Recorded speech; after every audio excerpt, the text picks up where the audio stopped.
Okay, tools you're gonna need are your spindles, a hammer, and this is what you're gonna be looking at.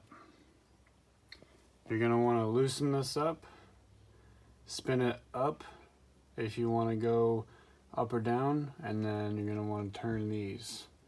You're gonna wanna turn them turn counterclockwise to go up, and you wanna turn them downward to lower. I'm raising my car up, so I'm gonna be going up. Okay guys, I don't know if it's gonna be able to show you, but I'm going up with it. I'm at the bottom of the spindle, and I'm turning it counterclockwise so it goes up.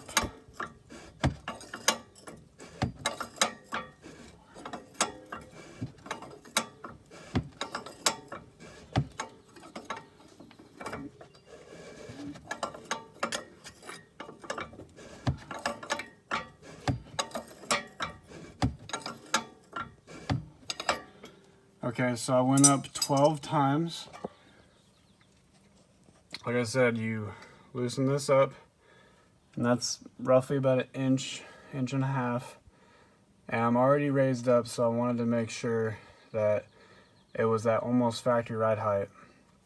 So once I get it in place, these are already locked. You don't have to loosen these up. Once this is set, when you install it, you don't want to touch these because they're already set for preload if you have preload like mine.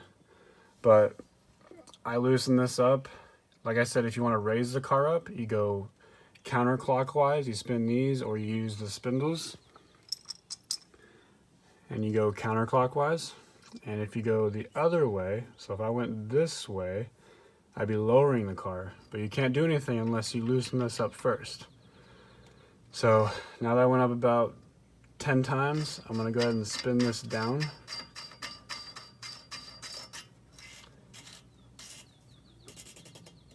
And once you get it hand tight, what I do, you don't have to do this, but what I do is I take it and I'm gonna use a hammer. I can't hold the camera and do it at the same time, but I'm gonna hold it and I'm gonna hit this so it's just a more secure fitting.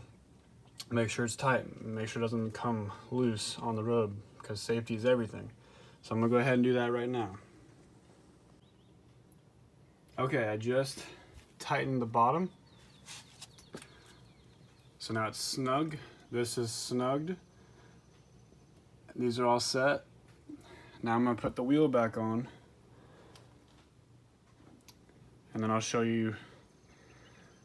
It should be, I'm hoping it's about 3 inches of fender and wheel gap, plus a little bit more to match the factory ride height. I don't have a tape measure, so I'm going by that. And I'm gonna do the other side as well. The rear is fine, but let's put the wheel back on. And remember guys, always use a jack, and I don't have a jack stand, so I use that just in case it was to fall. Okay, so once you get the wheel back on, I'm gonna go ahead and remove this tire and wheel out of the way. Okay, now I'm gonna let the jack down and see where we're at. Another thing I wanted to point out, before your car fully gets on the ground, you want to go ahead and tighten your lug nuts one more time. And after, I want to say this, when you're putting lug nuts on, when you're putting it on with the wheel on, obviously, you're going to want to do like a star. You're going to want to tighten them at diagonally. Because my dad told me if you was to just tighten it here, here, here, and here, and here, it's not going to go on evenly. You want it to go on secure. So always do diagonal when you're tightening these lugs. Alright guys, so I don't have a tape measure, So I'm basically at factory ride height. I have 3 finger wheel gap. I know the stock, it has like another 1/2 inch up above my pointer finger. So I'm basically at stock ride height right now. I'm not gonna go any higher because I'm satisfied with how high it is. So at least I know I have clearance. So let's go on and get to the next one, the other side. All right, this is the driver's side. I already got the wheels loosened up, car's jacked up, and I have that to support it, just in case the jack was to fail. So let's go ahead and take the wheel off. All right, so now that we have the wheel off, it's the exact same thing on the other side. We're on the driver's side this time. So I'm gonna go ahead and loosen this up. I'm gonna spin up counterclockwise. So it's gonna go this way. About 1 inch, roughly, yeah, about 1 inch, 1.5 inches.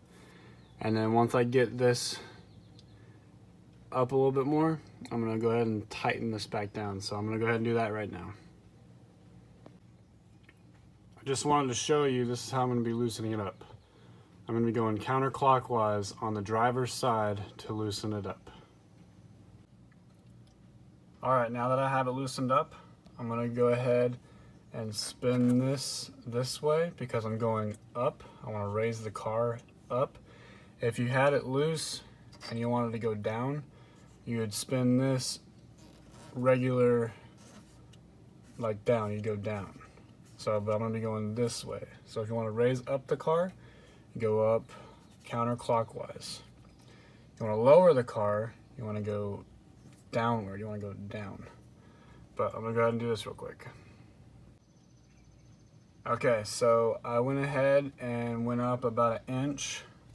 So I'm gonna spin this down because that's where I want it at. Hand snug. I'm gonna use the smallest one. Now to tighten it, you're gonna go this way. The other way is to loosen it. This way is to tighten it. So I'm gonna use my hand to snug it. Now I'm gonna use the hammer to secure it. All right, so this is secure. I tightened it. This, you don't ever want to touch this once it's set. It's already set for preload. So this is set. This is tightened. So let's go ahead and put the wheel back on, and then we should be even with the other side. All right, now that I have the wheels tightened, remember to go diagonal with tightening. And I'm gonna remove my safety tire and then lower the jack. And then once the tire's back on the ground, there's a little bit of weight on it, I'm gonna go ahead and tighten the lugs one more time just to be secure. All right, you guys, so that is how you adjust Raceland coilovers on a 10th gen Civic. If you guys have any questions regarding the video, feel free to comment down below. This works for 2016 to 2018 Civics. If you guys liked the video, remember to like, share, and subscribe to my channel. Hope you guys have a great day. Thanks for watching.